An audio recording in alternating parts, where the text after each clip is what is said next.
Good morning, Kent Cove. My name is Pastor Corey. I'm one of the pastors on staff here at Kent Cove. We are glad that you are with us this morning. We're going to be looking this morning at a text from Genesis, chapter 1. We're going to start in verse 26 and go through verse 31.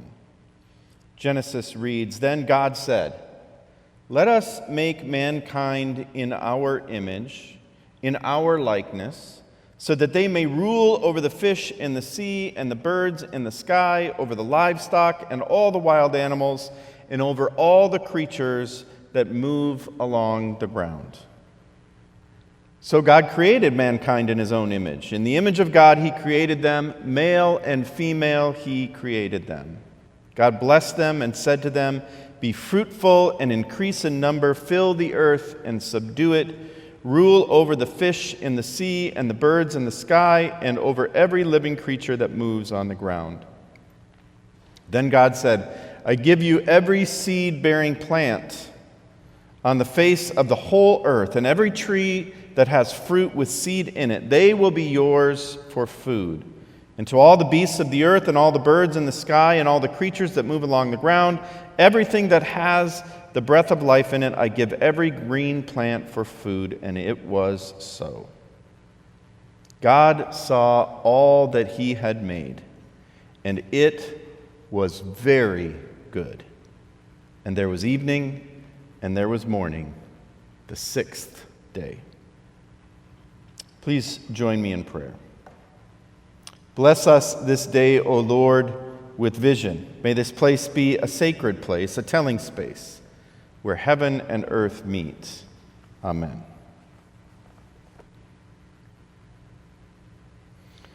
Well, this morning we continue our series called The Practices. And this morning I want to talk to you about, we're going to talk about the practice of wearing skin.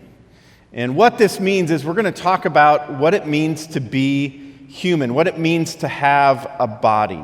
And it strikes me that we are in this season where we have experienced in a very unique way the connection that our physicality has to not only our emotional health, but our spiritual health, and just the sense of being with one another, right? We all recognize that we've come out of this season where we've been separated, and we're now kind of coming to the end of that, or we're hoping for the end of that, where we'll be able to see each other face to face again, where we'll be able to greet our friends with hugs and have a little bit more physical touch and all those kinds of things. I remember reading last summer an article about how hard it was for us to, and exhausting it was for us to connect on Zoom. We are so thankful for technology that allows us to connect in this season, right? But this whole article was about how we are, as humans, embodied people. And that when we're trying to be in a meeting or whatever with one another or connect with one another, our bodies pick up signals when we're together, right? That you can't pick up in a screen. And so this article was talking about the exhaustion that we felt from doing these Zoom meetings where we're trying to connect with people, but our bodies can't because we're not in physical proximity to one another. So there's this connection that we have that we took for granted prior to this pandemic, where we didn't really quite maybe understand or give gratitude for that, the physicality of our bodies. Tarina talked with the kids this morning about fasting and how that shows how that physicality of our bodies helps us when we deny certain things to connect with God. And we do that because our bodies give us signals and give us ways to connect to God that we wouldn't if we take them for granted. Now, I want to recognize that when we talk about bodies in church, we have some issues here. So we're going to do a little theology this morning, if you don't mind, because I think we have some work to do to understand what it means to have a body and to be human and to do this in a way that is holistic and helpful and honoring to God. Now you'll notice that we read this text from Genesis, this creation text, where God has created humankind. And he creates them, and what is it that he says at the end of this creating, when he's now created kind of humankind, the pinnacle of creation, and he says, "It is very good." Now, one of the biggest challenges I would suggest to you that we have when we start to do a theology of our bodies, and we start to think about what it means to have bodies, is that generally speaking, we in the Western church in particular do theology post-Genesis 3, and we kind of ignore Genesis 1 and 2 in a way, right? So we want to talk about bodies, and we go right to original sin, and we forget all about the fact that before original sin, God said that when he created us, male and female, that it wasn't just good, it was very good. I remember that was one of the first phrases when I took Hebrew in seminary that just sticks with me all these years later. Tov ma'ov. Very good. Not just a little good, not kind of good, but you got to watch out for it, but very good. Our physical bodies are very good. And the challenge that we have is that we look back and we start our theology in Genesis 3, where sin has entered the picture, and brokenness and shame and all these different pieces, right? And we lose the very goodness of what it means to be human. Not a soul divorced from a body, not a body but not a soul, but both together. Mankind, humans made in the image of God. And so when we start our theology in Genesis 3, we lose sight of that. And then out of that, we build all kinds of really unfortunate theologies and beliefs about our bodies and other people's bodies. Now, what happens, though, if we start in Genesis 1, we recognize that God has made us in his image as humans, and it was very good. And sin entered the picture, and there is brokenness and shame and all these different things. But then what happens? Let's jump to the Gospel of John. One of the translations of John that I especially love is Eugene Peterson's translation in the Message from John 1. When he talks about the Word made flesh, when he translates that language, he talks about how Jesus took on flesh and moved into the neighborhood. Right? So here's the thing. When Jesus does that, when Jesus becomes incarnate and he takes on flesh, he's beginning to reclaim the image of God that has been cracked by sin. Right? And then if you go forward and you read in John the resurrection account, most of us miss something really important in the resurrection account. And it's easy to do because we get focused on that whole rising from the dead thing, which is a pretty big deal, right? But it's super important, I think, and John does this where what he's doing in the way he's telling the story of Jesus is that he recapitulates the story of creation. Because you'll notice where that new day begins in John. It begins in a garden. Sound familiar? It begins in a garden, and it is that day when Jesus rises from the grave. It is the first day of the new creation. And now all things are beginning to be made new. So when we are in Christ, we are no longer held bound by that sin, that original sin that we like to talk about, but we are made new in Christ. Paul, when he talks about what it means to follow Christ, he says that if anyone is in Christ, there is a new creation. And the words that's used there, I always understood as a kid that just meant that I was a new creation. But when you read the text, it doesn't say that I was a new creation. He says that there is a new creation. The whole creation begins to be made new in the resurrection of Jesus. And so when we talk about a theology of the body, we have to recognize that oftentimes we import things into what it means to be human and how we are human and having bodies and all the physicality that represents, that we import a bunch of shame and brokenness from our theology of sin instead of starting in one, recognizing sin, and then claiming the new life that we have in Jesus.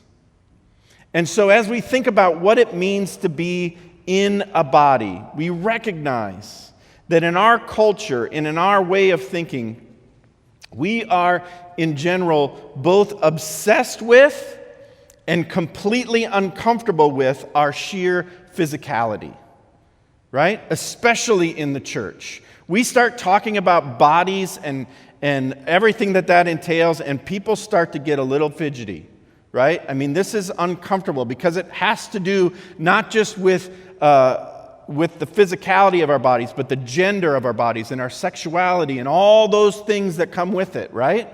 That's all part of it. It's all part of the goodness of being made in the image of God. But it makes us uncomfortable in part because we have this broken, messed up theology that comes from staying in Genesis 3 and not moving forward into the new creation that Christ has started with his resurrection. So part of the practice of wearing skin is to then learn to recognize and give thanks for the image of God in every body we see. This is, friends, the beginning of the love of neighbor. And I would suggest that perhaps part of the problems that we have in our culture with the differences that we erect between one another, whether it be social class or gender or sexuality or color or whatever it might be, come from a broken understanding of what it means to be created in the image of God. And this is what it means to be created in the image of God. If you are human and you draw breath, you bear the image of God, and therefore you are our neighbor. No exceptions, no judgments, no I get to, delineate and say how much of the image. No, you bear the image of God and you carry inherent value because you are a child of God. We don't get to construct walls and barriers of who we get to understand carries the image of God and who doesn't. That is the beginning of the love of neighbor. And partly, that's what got Jesus into so much trouble, you understand, is that Jesus looked at all these barriers that the religious leaders of his day had constructed between those who were acceptable and those who were not, and he blew them up. Or maybe he didn't blow them up. Maybe he just completely ignored them. I don't know. But he had table fellowship with those people that were not acceptable, right? Because of perhaps their bodies, because of perhaps their color, because of perhaps their behavior, whatever it might be. Jesus recognized the image of God in each and every one. So perhaps one of the things that we recognize is that we begin to practice, instead of judging, practice gratitude and empathy as we view our neighbors around us, right? Because we all probably have some bad habits and thoughts that we have about people, regardless, and for varying reasons. For some, it might be a struggle with that they were raised in a very racist family, and so they have these thoughts that when they see other people of different colors that come into their head and they have to deconstruct that, right? For some, it's just how people dress, or the way they carry themselves, or the things they like or don't like, whatever it is.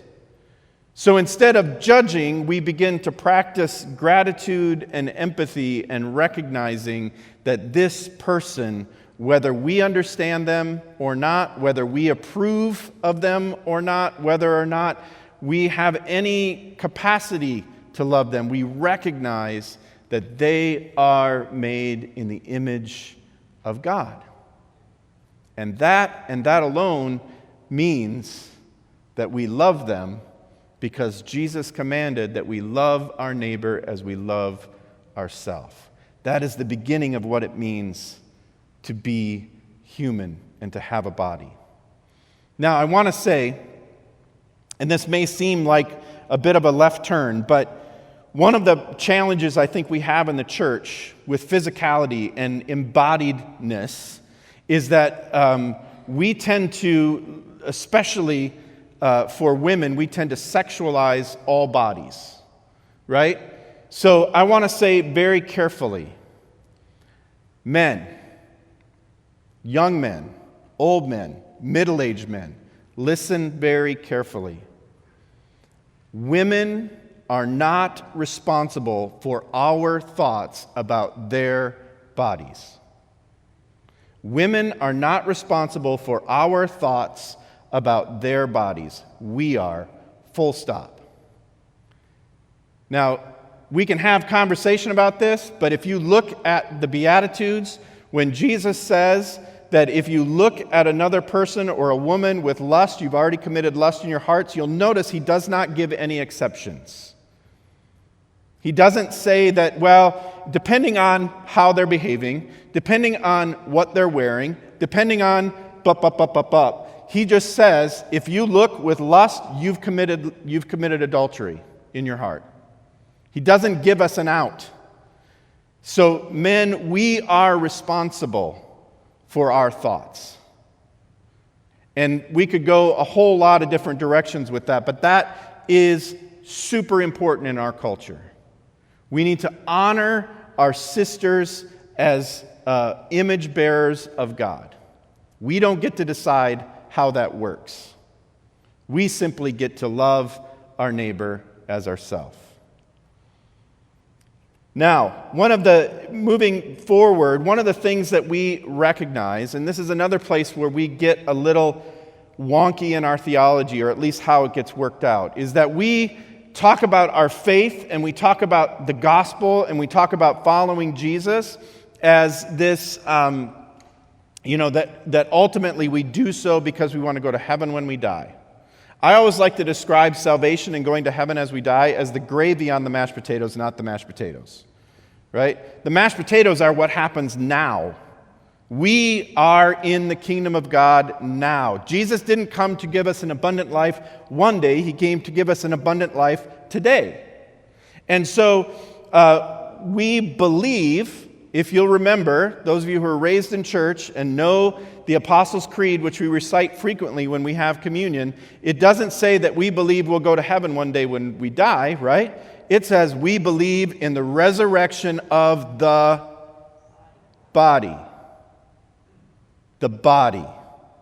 We believe that one day when Christ returns, that all will rise again and have a body like Jesus had when he was resurrected.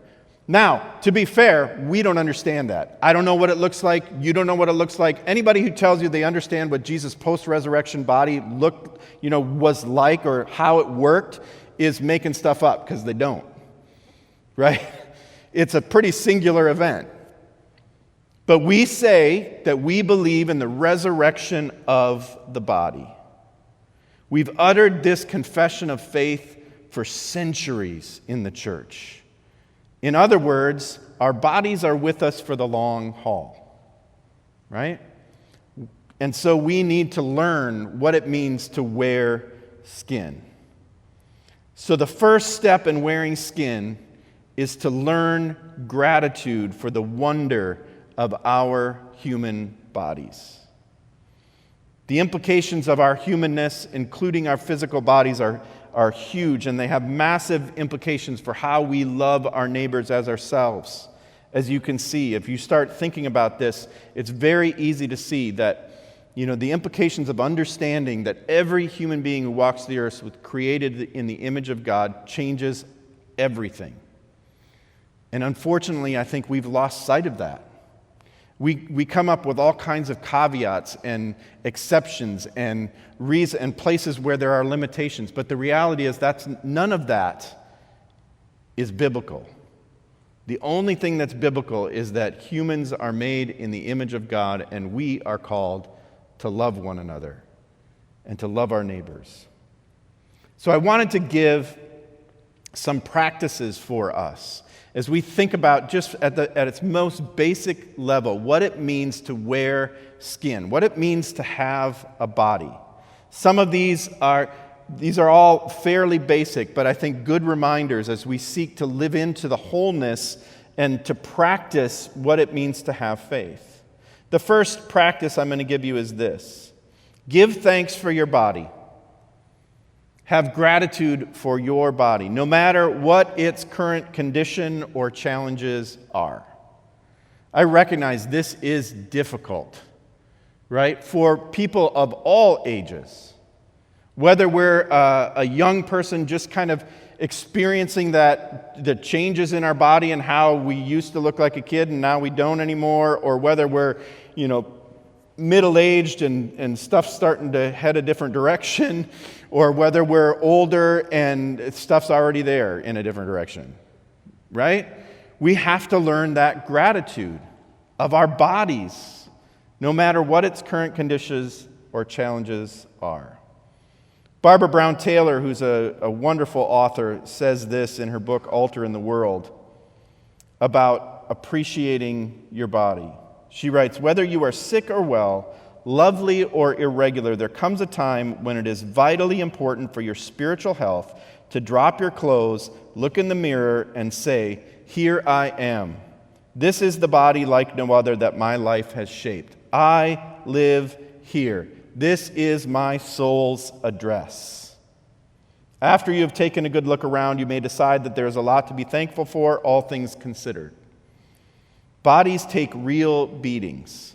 That they heal from most things is an underrated miracle. That they give birth is beyond reckoning. When I do this, I generally decide that it is time to do a better job of wearing my skin with gratitude instead of loathing. No matter what I think of my body, I can still offer it to God to go on being useful to the world in ways both sublime and ridiculous. At the very least, I can practice a little reverence right there in front of the mirror, taking some small credit for standing there unguarded for once. This is no small thing in a culture so confused about the body that most Americans cannot separate the physical from the sexual." Friends, our bodies are gifts from God. No matter what condition they currently find themselves in, no matter what challenges we have faced, no matter what challenges we are facing, we must live with gratitude for them, which is no small order, especially with the pressures that our culture places on us and the ways that we should look. So the first practice in wearing skin is giving thanks for your body. The second practice I want to encourage you to do is to care for your body. One of the things you'll pick up as we move through this series is that actually as we talk about the practices and we talk about a living faith, we're going to talk about stewardship a lot, different kinds of stewardship. And I would say that this second one, caring for your body, is stewardship of the body. Our bodies are gifts from God, and therefore we should care well for them, which means give it real, healthy food. Move it as much or in whatever way you can. Now, I recognize that for some, you have, with particular health challenges or other health issues, that moving your body is a challenge in and of itself. But talk to your doctor. Find a way to move your body. Feed it well. Care for it. Recognize it for the gift of God that it is. Because in so doing, you are exercising stewardship. Now, in a few weeks, we're going to talk about caring for creation, which comes in large part from this same text that we just read. And I would argue that in that text, in the same way we care for our bodies. And the word that we generally, unfortunately, translate as far as creation goes, to have dominion, actually is a gardening term that means to tend, which gives a very different outcome, right? If you have dominion over something, it's there to be used up. If you are a gardener and you're tending something, you are there to make it flourish. And I would argue that God gives us our bodies and we're to tend to them. Be kind to yourself, both mentally and physically. You know, self-talk. Be nice to yourself when you talk about your body.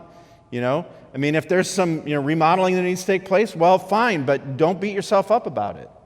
Just get to it. Feed it well. Give it healthy food. Move it. This is how you care for your body.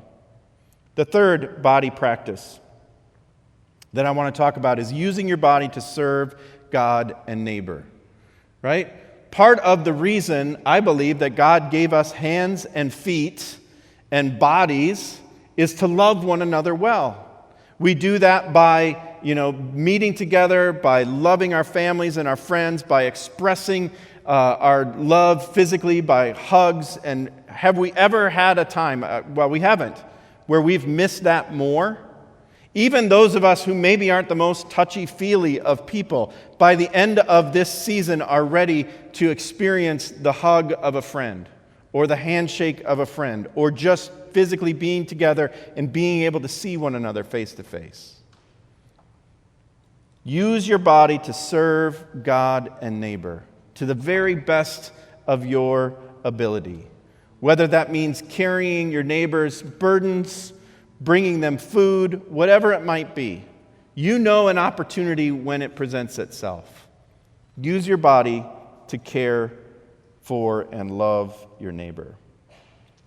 And then the final one, number 4, I would say refer to number 1. Give thanks for your body.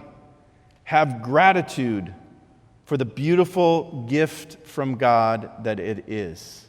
No matter what its condition is, no matter the challenges that you face, whatever it might be, you are given your body as a gift. Receive it with joy. Love it well, and use it to serve God and neighbor. Amen.